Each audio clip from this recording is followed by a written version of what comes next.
সদস্য সচিব জনাব আয়নাগঞ্জ মেম্বার, অন্যান্য নেতৃবৃন্দ, সম্মানিত এলাকাবাসী, মামুনের রাষ্ট্রপতি সালাম, আসসালামু আলাইকুম ওয়া রাহমাতুল্লাহি ওয়া বারাকাতুহু। যদি হিন্দু ভাই বোন কেউ থাকে তাদের জন্য অভিনন্দন, শুভেচ্ছা রইল আদাব। আপনি ভালো আছেন তো ইনশাআল্লাহ? এই সীমান্ত বাজার অনেকবার যাইতে একটা থামছি, আর এই এলাকার মুরব্বীদের সঙ্গে চাটা খেয়ে গেছি, তাই না? কি মনে আছে আপনাদের? অনেকে আমাকে কলা বিস্কুট কিনে দিত। হ্যাঁ,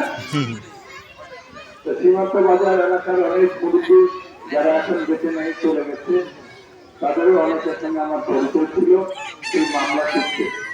একটা পানির বোর্ডের মামলায় আপনাদেরকে উত্তর করতে ছিল, নোটিশ দিলে তখন আমি হাইকোর্টে রিট করে আপনাদের উচ্ছেদটাকে বন্ধ করতে পেরেছি।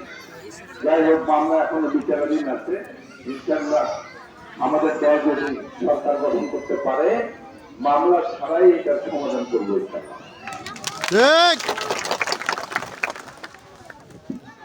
আপনারা দীর্ঘদিন থেকে ভোট থেকে বঞ্চিত, দীর্ঘদিন ধরে, তাই না? 14 সালে, 18 সালে, 24 সালে ভোট দিতে পেরেছিলেন। তো ভোট দেওয়া, ভোট 5 বছর পর পর একটা ভোট নামক নাটক হইতে আর তামাশা করা হতে যাচ্ছে, ঠিক কিনা?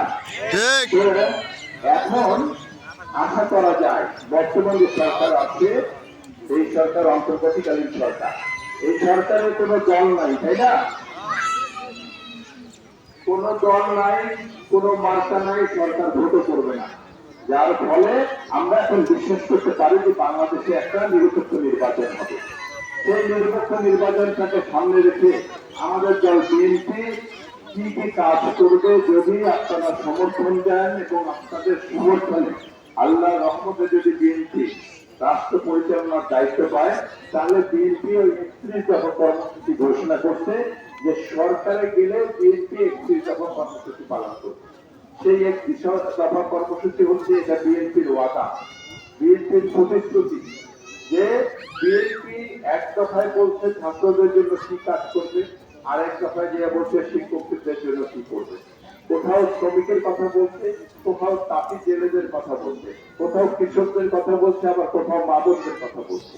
এগুলো হলো এই 31টা দফায় বিভিন্ন রকমের কথা বলা আছে, বিভিন্ন শ্রেণী পেশার মানুষের কথা বলা আছে, এবং এখানে বাংলাদেশের স্বাস্থ্যনীতি কি হবে, অর্থনীতি কেমন হবে, পররাষ্ট্র নীতি কি হবে, বাংলাদেশ শিক্ষানীতি কি হবে, সব কথাই তার মধ্যে বলা আছে।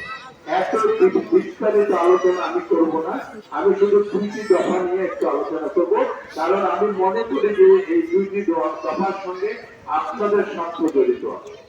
এখানে যারা উপস্থিত আছেন তারা আমার মনে হয় ওদের জানে বোধহয় কৃষির উপর নির্ভরশীল, তাই না? কৃষিকাজ করেন তো নাকি অন্য কিছু করে?